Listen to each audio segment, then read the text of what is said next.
Magandang gabi sa ating lahat. Paalala sa ating mga kababayan, ang weather update na ito ay batay sa mga datos mula sa Pag-asa at iba pang meteorological sources. Narito ang ating weather update para sa Sunday ng gabi, March 23, 2025. Ayon sa Pag-asa, malaking bahagi ng Visayas at Mindanao, kasama na rin ang Palawan, ay nakakaranas ng maulap na kalangitan na may scattered rains and thunderstorms. Sa kasalukuyan, dalawang weather system ang nakakaapekto sa bansa, ang mahinang amihan at ang Intertropical Convergence Zone, ITCZ. Ang Northeast Monsoon o amihan ay nakakaapekto sa Northern at Central Luzon, samantala ang ITCZ ay nakakaapekto sa Palawan at Mindanao. Mapapansin din na wala tayong namomonitor na low pressure area o bagyo sa Pacific Ocean, lalo na sa loob ng ating area of responsibility. Tingnan natin ang magiging lagay ng panahon bukas. Inaasahan ang patuloy na paghina ng amihan na makakaapekto na lamang sa Northern Luzon. Samantala, ang ITCZ ay patuloy na makakaapekto sa Palawan at Mindanao. Sa malaking bahagi ng Luzon, kabilang ang Metro Manila, asahan ang mainit at maaliwalas na panahon, lalo na sa tanghali at hapon. Gayunpaman, may posibilidad ng biglaang buhos ng ulan dahil sa thunderstorms.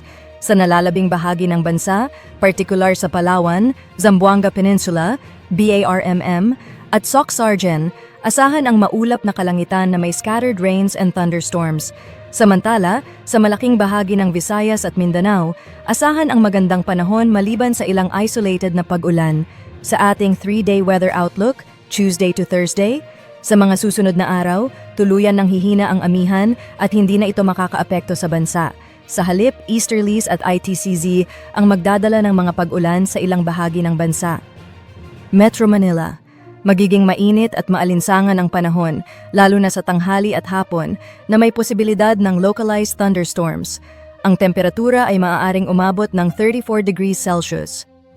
Baguio City, maliwalas ang panahon sa susunod na 3 araw, maliban sa posibilidad ng isolated rain showers sa Thursday.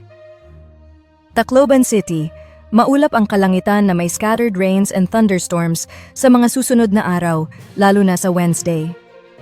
Metro Cebu at Iloilo City, asahan ang mainit at maaliwalas na panahon, maliban sa posibilidad ng isolated rain showers sa hapon at gabi. Zamboanga City, magpapatuloy ang maulap na kalangitan na may scattered rains and thunderstorms dahil sa epekto ng ITCZ. Metro Davao at Cagayan de Oro City, mainit at maaliwalas na panahon ang inaasahan sa susunod na 3 araw, maliban sa posibilidad ng isolated rain showers.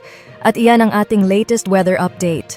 Para manatiling updated sa lagay ng panahon, huwag kalimutang mag-like, mag-share, at mag-subscribe sa aming channel at i-click ang notification bell para sa real-time updates. Maraming salamat at mag-ingat tayong lahat.